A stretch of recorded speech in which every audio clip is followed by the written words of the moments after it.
Good afternoon, everyone. This is Attorney Elise Gross for today's webinar. So what we're going to discuss today is we're going to talk about essentially who is a couple, who constitutes a couple in today's day and age. We'll talk about some estate planning considerations along with how couples can have items titled and the pros and cons of those. We'll give some estate planning tools, some estate tax considerations. We'll talk about the different types of agreements that couples can have and some variations in the state law. First, let's talk about who actually constitutes a couple. And this is a pretty broad category. So obviously you can have a male and female who may or may not be married, and you can have a same-sex couple. There was a landmark case in 2015 in Ray, I always pronounce it incorrectly, Obergefell, which was a Supreme Court case which basically recognized that same-sex marriage would be recognized in every state. And that was pretty revolutionary because before then there were really some questions as to the rights of couples who are not of a male and female relationship. And that really gave us a very difficult planning situation. But once that was all settled back in 2015, we now are pretty clear that same-sex marriages will be treated exactly the same as heterosexual marriages, and that was really good for estate tax purposes, estate planning purposes, incapacity planning purposes, and has really made us come a long way in that arena. First, let's talk about marriage itself. There are different rules for couples versus the non-married. So if you're married and you have a civil marriage, which means you're married under state law and under federal law, then you're going to have different rights than if you're just married under a religious service. It's not so common just to have the religious service without the civil, but it does happen. And it's very important to understand that if you marry religiously, then you do not have the rights of a spouse with regard to estate tax exemptions and with regard to inheritance, with regard to mandatory rights that a spouse would have in terms of retirement and many other different distinctions that if you're just married religiously, you do not have. And because of that, you also have to make sure that you have proper estate planning documents that account for that. So while somebody may be considered a spouse, if they're not legally a spouse under civil law, we have to make sure to account for that in the estate planning documents. What's also important and comes up a lot is the jurisdiction of the marriage. What law governs that marriage? Where were you married? Where did you acquire property? What are the laws of the state in which you own property? For instance, there are 9 states which allow community property. Community property basically vests an interest in a spouse in any asset of the other spouse during marriage. So for instance, if I come into a marriage owning something, let's say I have a bank account, and I get married, well, the bank account is mine. But the minute I get married and start increasing that bank account, then arguably the increase in the bank account is considered community property and half that of my spouse. In addition, any property that we acquire together, it's not like a state where there's something called equitable distribution, where the spouse's rights in the event of a divorce are determined based on length of marriage and some other factors. In community property states, it's basically the spouse has a half interest. So we have to look at the jurisdiction of the marriage, where they got married, where they acquired property, where do they now own property. And we have to use that in our estate planning considerations, which we'll talk about a little later, as to how do we account for that, because we don't want to forget about that, because in the event of a divorce or one spouse's death, this could be very relevant. As I just mentioned in terms of equitable distribution, when you get divorced, depending on what state you're in, is how they consider what each spouse is entitled to out of the marital assets. Length of marriage in some states, like I'm in Florida, that does make a difference.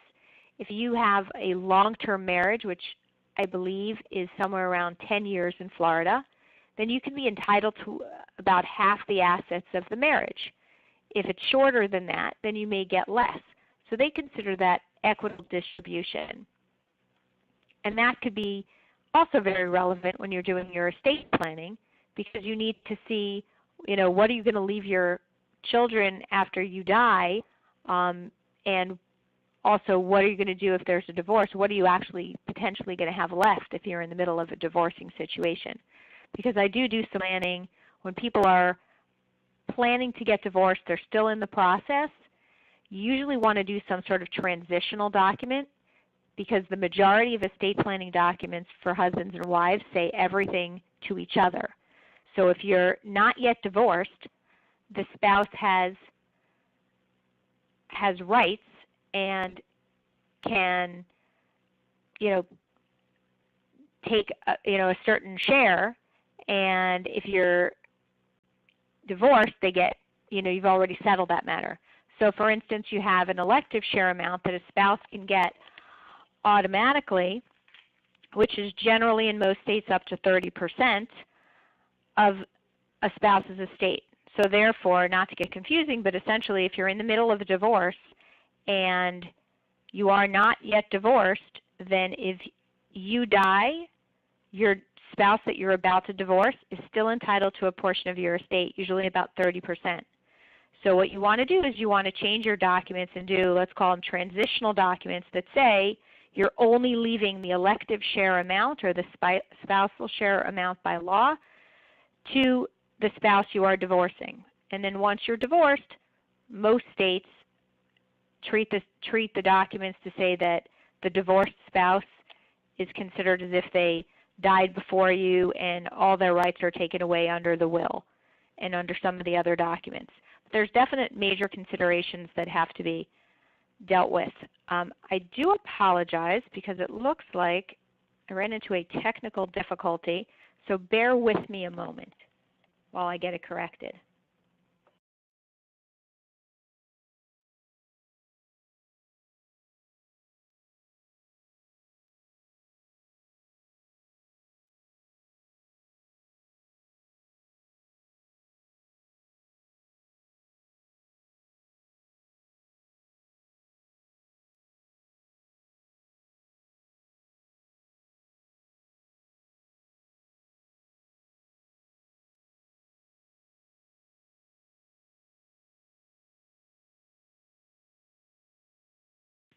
I apologize for that. My technical support was unavailable.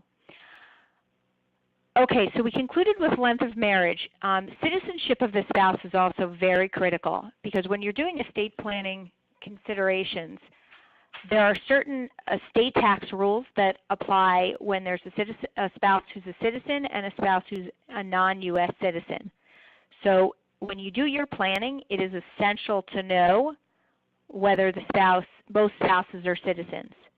There are certainly planning techniques that you can use. There's ways not to pay estate tax on the first death, but you've got to have those facts in front of you.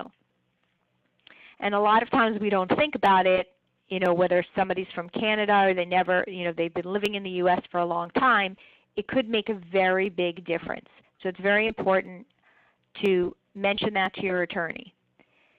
The other thing I like to throw in there, because this also plays a very big part in planning for couples, is the children. Whose children are they? And if they're not your children, let's say they're your stepchildren, do you consider them as if they are your biological children? Under the law, stepchildren are not entitled to an inheritance unless you leave them something in your documents. So if you were to die without a will, a stepchild who you raised, who you loved, and who you treated as your own and considered your own would have absolutely no right to inheritance. So that's one of the critical elements of why you need to do your documents to prepare for these things, because otherwise it's not going to happen. What I'd like to do now is just go into the different types of co-ownership that spouses can have, because that's very relevant in terms of how we plan. and what happens in terms of death or divorce. The first one we talk about is tenancy in common. And obviously today we're focusing on the couple, but this is a co-ownership that you can really have with anyone. In this type of relationship, you've got, let's use a piece of real estate, it's easier. If you have a house, and I own a house, and I own that house with my husband, then I can own it as a tenant in common, which means I own 50% and he owns 50%. We can even own a disproportionate interest. I can own 75, he can own 25. But what happens is that if we ever got divorced or if I died, only my portion still belongs to me. I'm the only one who I can pass that portion down to whoever I want in terms of my inheritance, and my spouse still owns their portion. That has not changed. Now, obviously, if you end up with a situation where the surviving spouse owns 25%, and the deceased spouse left their 75% to somebody else, then it could end up with kind of an unpleasant situation where you have two partners who really don't have anything to do with each other, may not like each other. It's not really the best situation. The positive, though, is when you own something as tenants in common, then you have a guarantee that you have something that you can pass down. It's an asset that's not going to pass by survivorship, which we're going to talk about in a moment. Because our firm does, mostly asset protection, I would be remiss in not throwing this in here. But when you own property as tenants in common, so we each have an individual interest, then a creditor can come after the individual interests, which means if I'm married, my husband and I own property as tenants in common, if I have a creditor who gets a judgment against me, they can come after my interest in the property and then own the property with him, and vice versa if he has a creditor. But they can't come after they can't come after everybody's interest, so that's a positive. Most married couples do not use tenants in common as a type of ownership. Most of them, what you'll see is they do survivorship, joint with rights of survivorship, or tenants by the entireties. But I definitely have seen tenants in common interest. It's probably more prevalent with couples who are getting married for the second time and want to make sure that their assets are separate. So maybe they buy a house, they want to make sure that at the first one's death that they'll have something to leave to their children because they are not the parent of the other person's children. Joint tenants with rights of survivorship is probably the more common of the ownership for spouses because in the good world, most people want their spouse to inherit everything, which means that if you're going to buy a piece of property, you would want that at death it would pass very easily without probate to the surviving spouse. In this type of ownership, both spouses have to own equal interests. It can't be more than, you can't have one spouse owning 51% and the other one owning 49%. They have to be 50-50. And again, just as a side, this type of ownership can be with people who are not married, but in our case today we're really discussing and focusing on the couple. With a joint tenants with rights of survivorship, really the only way to sell any portion of this property is you've got to sell the whole thing and both have to consent to it. If one person attempts to transfer, you wouldn't really be able to sell without the consent, but if you did, let's say, a quitclaim deed and transferred the property without the other one's knowledge, it would sever that rights of survivorship and probably the other owner could try to sue you. So you kind of have to be cognizant of that. So you don't want to sell a joint tenants with rights of survivorship property out from under the other person. And with a couple, this is probably the easy way to go. Everything is owned as right of survivorship. If one dies, the other one inherits it. What happens there, though, is that when the survivor inherits it, now they own the property on their own, and they have to make sure that they've planned for that. If they want to avoid probate, it has to be in a trust, or they have to find another co-owner with rights of survivorship. You've got to plan for that once it's only owned by one person. The kicker here is that for asset protection purposes, because it's considered essentially owned 100% by each of them, if either one of them has a creditor, the creditor can take the whole property. So that's why it's not necessarily the best type of ownership when you have other options, which I'm about to go into.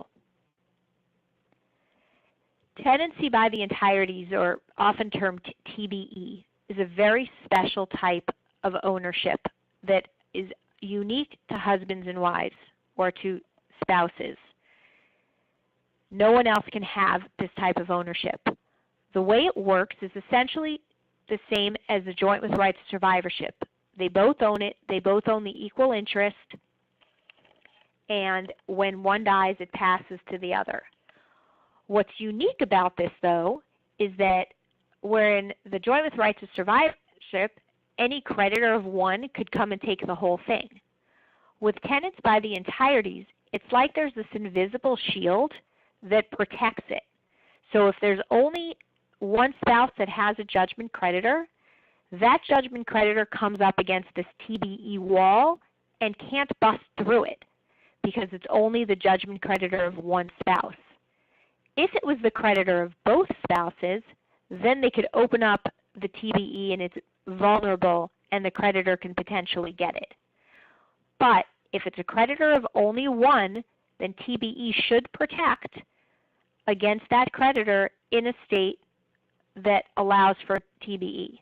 There are about 25 states that allow it, and some states only allow it for real property, and other states allow it for both real and personal property. So this is a pretty unique type of ownership. Let me give you an example. Let's say one spouse had a bank account with $50,000 in it, and then another spouse had a bank account with $50,000 in it. If I'm the creditor of spouse A, I can get spouse A's money. I can't get spouse B's, but I can get spouse A's, and vice versa. If the two of them went to the bank and opened up an account at the same time, because that's important, they need to do this at one time, and it's a tenants by the entireties account, then now if I'm the creditor of spouse A, I can't touch it. So we now protected $100,000. Before, we only had $50,000 protected because the non-judgment spouse would have protection, but now we've protected the whole $100,000. So that's why people are kind of wary about putting each other on their liabilities, because if you're not on the same liabilities, then tenants by the entireties can protect you. And then again, when one spouse dies, it passes by right of survivorship to the other spouse, but then it leaves that surviving spouse as the sole owner, and they need to decide what they want to do with it, whether they want to avoid probate or not, add another right of survivorship owner, put it as part of a trust, some other way to avoid probate. Another type of ownership that we sometimes see with spouses or with couples is a life estate. Essentially, the way this works is whoever has a life estate interest in something, which could be in real property or in a bank account or a trust, has the right to the benefit of that interest during their life. So if it's a house, you have the right to live in that house. You're responsible for all the upkeep, taxes, insurance, and all of that. And if you want to rent the house out, you're entitled to all the rental income. And then at your death, there are people waiting there who are on title, usually your family members, that we call them the vested remainder interests, and they inherit the property. They own it outright when you die because your life estate essentially dies with you. If you have a couple and they, let's say, have a house that they want to avoid probate on, they want the kids on it, but they want to live there for the rest of their lives, they can have concurrent life estates, which means that they both have a life estate. When one dies, the other continues. And then at the second death, the vested remainder interests own it outright. So you can have that type of ownership with a couple. So how do you know what type of ownership you should have or what you have? Well, you have to look at the instrument that gives you the title. If it's real estate, it'll usually be a deed or some sort of court order. If it's personal property, it might be a stock certificate, membership certificate. It could be a an assignment or a bill of sale that somebody signed over. It could be the title of a car. You have to look at the actual instrument to know what you own. The good news is in some states, like in Florida, if you have something, if it's a piece of real property, and you always put marital status on the real property on the grantor and the grantee, the people deeding the property and the people receiving it and taking ownership. So if the property says John and Jane Doe, husband and wife, that is enough to establish tenants by the entireties in Florida, in other states as well. So just having that on there, there's a presumption of tenants by the entireties. It's the same thing in a bank account in Florida. If you have a bank account that you opened with your spouse and you didn't check a box that says something else, like joint tenants with rights of survivorship or tenants in common, then it's automatically going to be presumed as tenants by the entireties. I'm going to throw a little caveat out there. Banks are not usually very upfront, and it's not a dishonesty, it's just that they don't explain. Maybe their employees are not educated on this. They don't always explain what the differences are in the titling. So most people who are married automatically jump to, well, obviously I want survivorship on it. I don't want my spouse to have to go through probate, and I want us both to have equal rights to the account. So if you don't know about tenants by the entireties, or it's not an available option for you, by checking the rights of survivorship box, you are potentially negating tenants by the entireties and making that account or asset vulnerable to a creditor. So it's very important to be educated before you go into the bank. I know it's hindsight and there aren't too many people who know this, but hopefully you will now be educated and know when you go to open an account to look for these pitfalls. The problem is, if you don't, let's say, forget about tenants by the entireties, it's not available. If it doesn't say joint with rights of survivorship as the alternative, then it's automatically tenants in common. And I can't tell you how many times I've had people who've passed away and the family comes to me and they assumed everything was tied up with either beneficiaries or joint ownership or something of that nature. And then they realize when they go to the bank to try to liquidate out an account that, oops, that wasn't titled properly or it wasn't titled as intended, and now they own a property that has to be probated. They have to go through the court process in order to liquidate out that property. It's not usually what somebody was intending, but unfortunately that's the result. So to find your type of ownership, you need to look at the governing instrument, at the account title, at the deed, at the assignment, bill of sale, stock certificate, whatever it is. And if you have any question whatsoever, seek proper advice and know. I can't tell you how many people walk into the office and really have no clue how things are titled.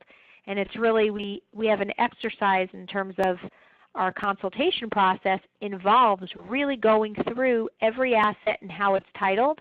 And I can't tell you how many people have thanked us that it's given them the impetus to sit down and really go through everything and organize everything they have, and we point out things that they don't realize should have happened and what the ownership should be, and usually we can correct it.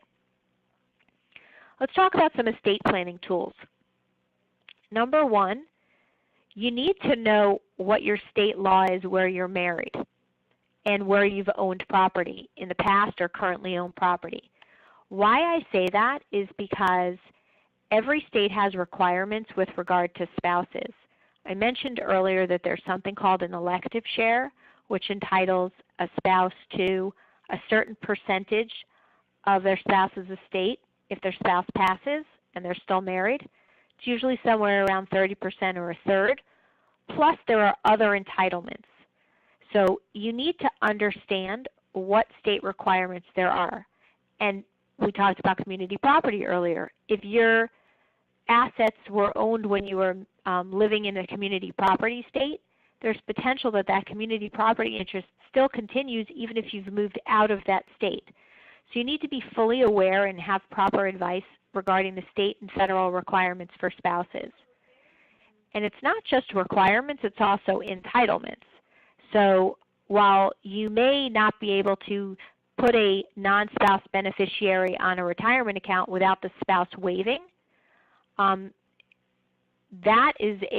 that's a requirement, and an entitlement might be that elective share, that the spouse is entitled to an elective share amount in the event that their spouse passes.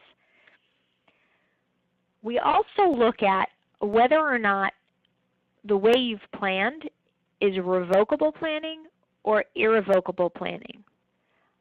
For instance, if you have a revocable trust, that means it's a trust that you can change, you can amend, you can really do whatever you want with it until death, unless, of course, you've created a joint trust with your spouse, in which case you have to look at the document to see whether you have unilateral capabilities to make changes or whether it requires joint agreement and joint written agreement in order to make changes.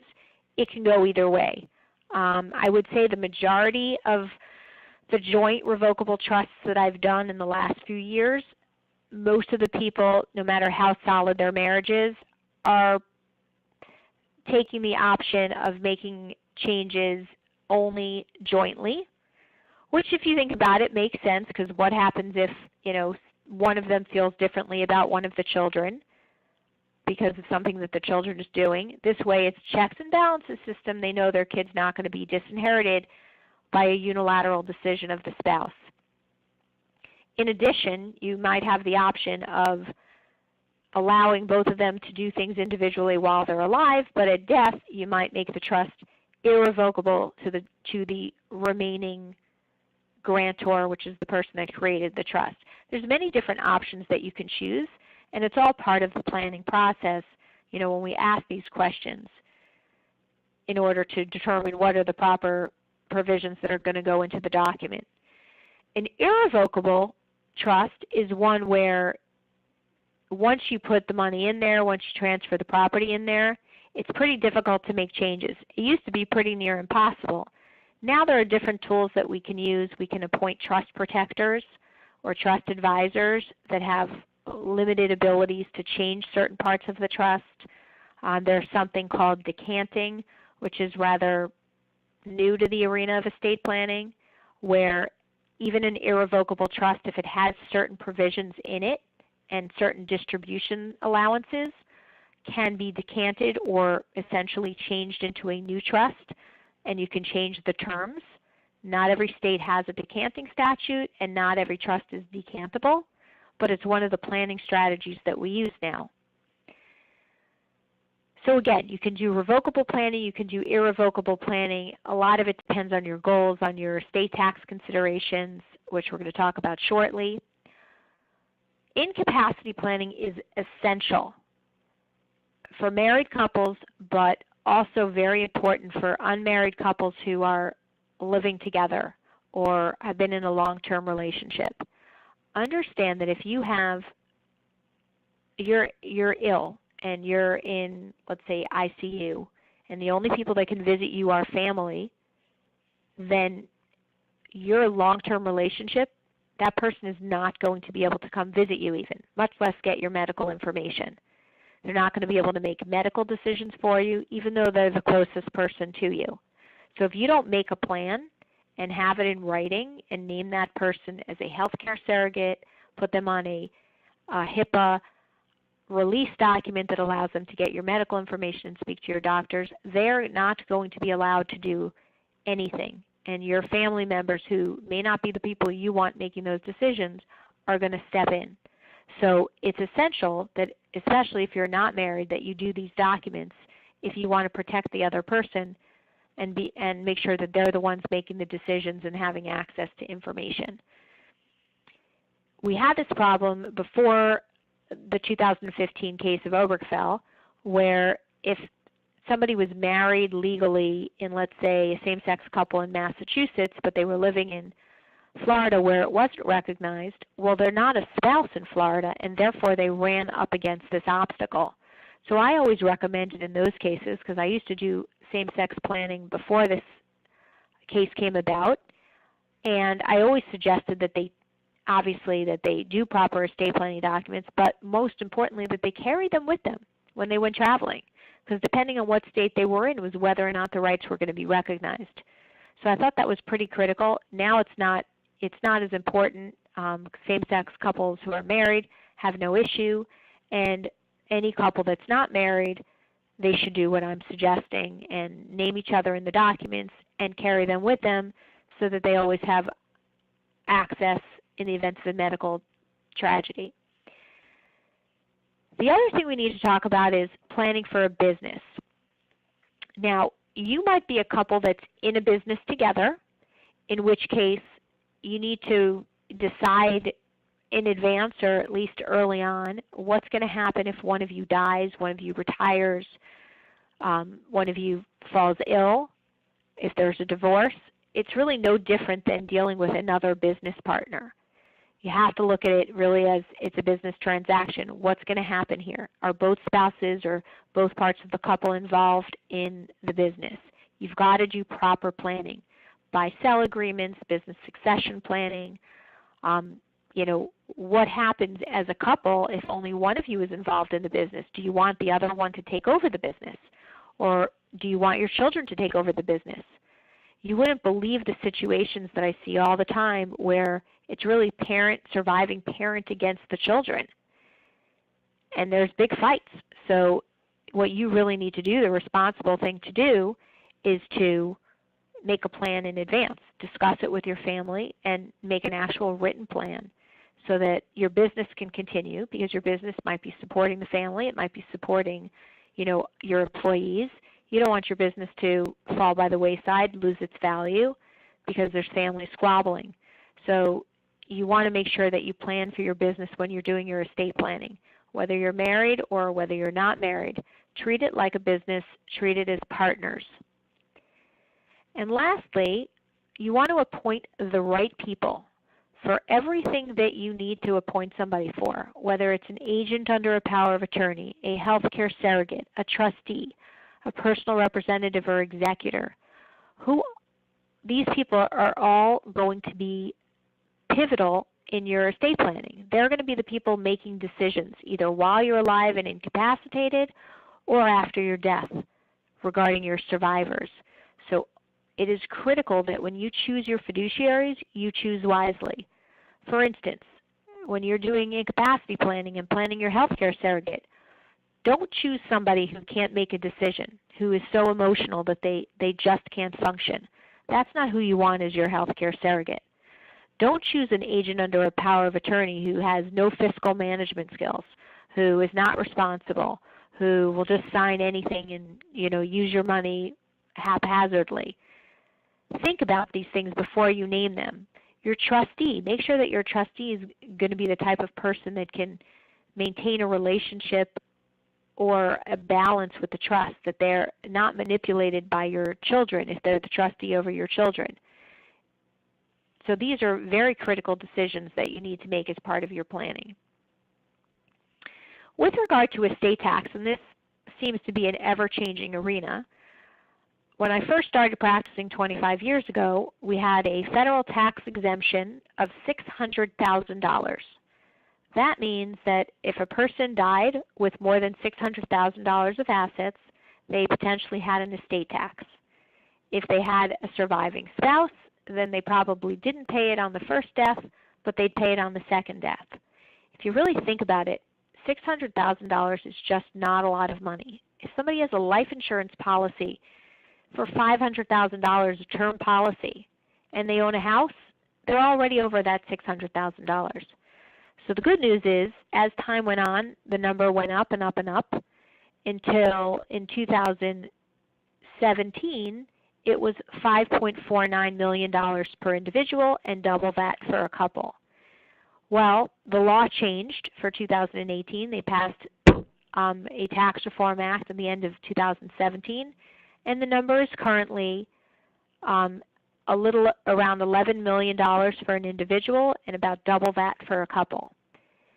Now, be wary that that is going to potentially change. It's set to sunset and go away in January, I believe, of 2026, in which case it's going to go back down to what it was last year plus inflation, so somewhere around $6 million for an individual and double that for a couple.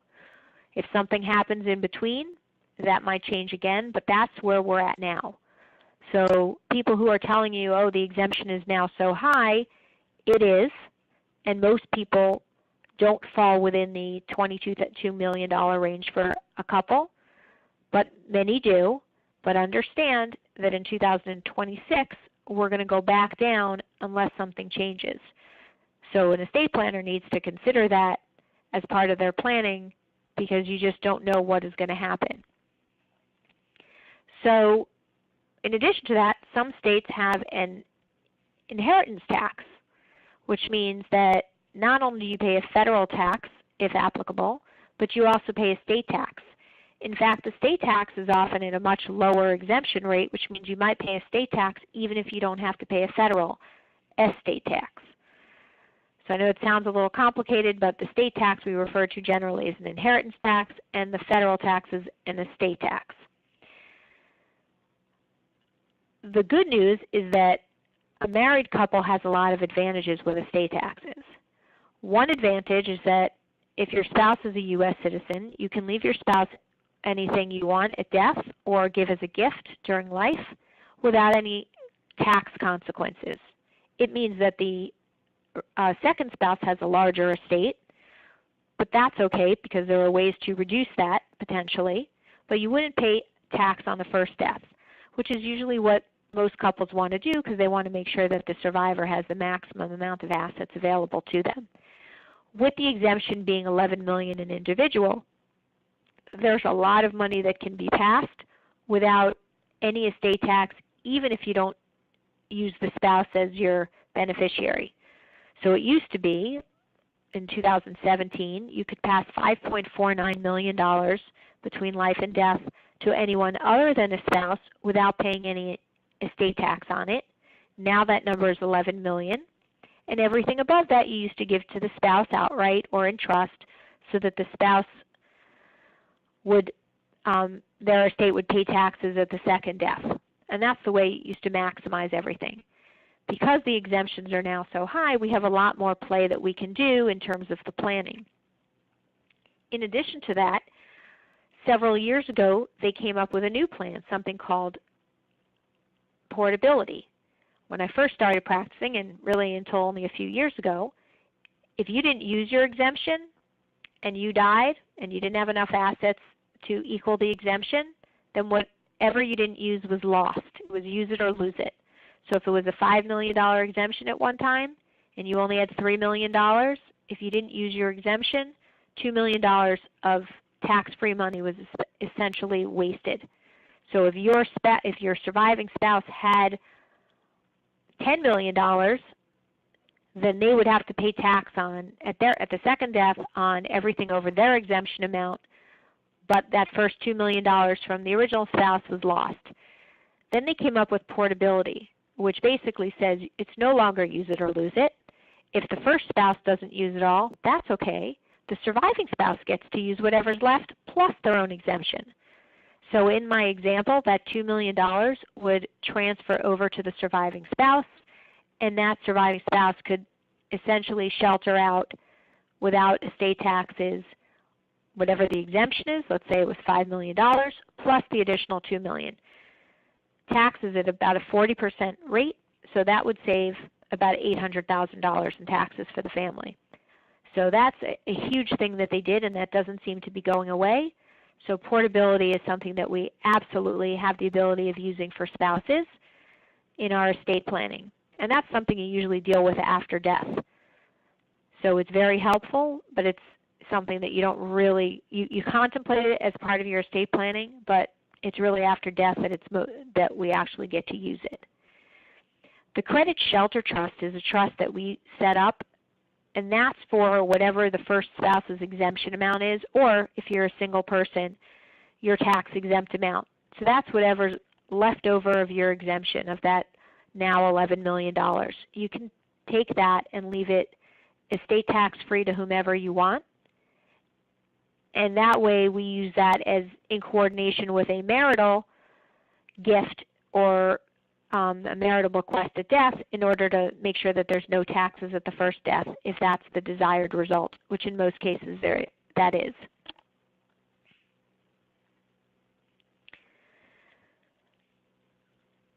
just because you have requirements under law, for instance, the elective share, there's something called homestead in Florida, which doesn't allow you to leave your home to anyone other than your spouse if you're married, or spouse and children. It's a kind of a lengthy law. I've done separate webinars on it. I'm not really going to go into it today. For purposes of today, just understand that it's an inherent right that a spouse has in Florida and in some other states. So those are natural and those are there, and the only way to get around them is to have some sort of agreement. And that agreement might constitute what's called a prenuptial agreement, which is an agreement that you make before you get married, signed by both parties. Both parties have separate counsel so that it's sure to be fair. If you don't have separate counsel, even if the spouse waives, your chance of the agreement holding up has definitely been greatly reduced. So there are a lot of nuances to the prenuptial agreement. I certainly recommend it. It's very important to iron out between the parties certain things before you get married, especially if one party is much more wealthy than the other, or if there's a family business or family money. Many times the family insists upon the prenuptial agreement. The good news is if you didn't get to the prenuptial agreement before marriage, you can do it as a postnuptial agreement after marriage. And again, while it might sound silly, both spouses at that point would be married. They would both need separate counsel, separate lawyers, to make sure that they're both properly represented and understand what they're signing, and more importantly, the rights that they're giving up. Meaning, in a pre- or postnuptial agreement, very often you give up total right to alimony and maintenance, to a lot of property, and you give up inheritance rights at death, which means that 30% or 1/3 elective share, that would be usually waived as part of your pre- or postnuptial agreement. And the thing I always tell people when they come in for these types of agreements is that it doesn't mean you can't leave your spouse anything in your estate planning documents. It just means you don't have to. So there's a big distinction there. And then another thing that I've been seeing a bunch lately is the cohabitation agreements, where you have a couple that's just living together that probably isn't going to get married for whatever reason, but they share expenses. They may even co-own property. So what you do in that situation is you have what we call a cohabitation agreement, which really just kind of outlines the rights of the parties and what their responsibilities are, and what happens to any jointly owned property at their death, at the first death and then at the second death. And we treat it very similar to a prenuptial agreement. I always recommend that both parties have separate counsel. One party would draft it and the other party would have it reviewed with another attorney to make sure they understand exactly what they're signing, what rights they're giving up, what rights they're keeping, so that everybody's on the same page. And it's just, while it's an uncomfortable thing to discuss and to deal with at the beginning, I think it puts some people at ease because they know that their rights are essentially fixed. So we do recommend those for people who are living together. We talked a little bit about this before, but when couples, married or not married, are in business together, you must have those issues ironed out. You must have in there some sort of provisions for a buy-sell if one of them wants to get out, if one of them retires, if one of them becomes incapacitated. Maybe you even have insurance on both parties so that if something does happen, then you're covered and the other one can buy out the other one's family. Treat it like a business. Treat it like a partnership, as if they weren't married or as if they weren't a couple. If you treat it as an arm's length type of transaction, then it will be much more fair to do it that way. And lastly, every state law is different. Most of them are similar in terms of how you own property and how, in order to own property the way you want it, what kind of language needs to be used in the documents. The Tenants by the entireties does not exist in every state. It's really only in about half the states. So if that's not available to you as a type of ownership, you want to consider other forms of asset protection. And if you wanted to see a list of what states have tenants by the entireties on them, then you should look at our website, www.assetprotectionattorneys.com.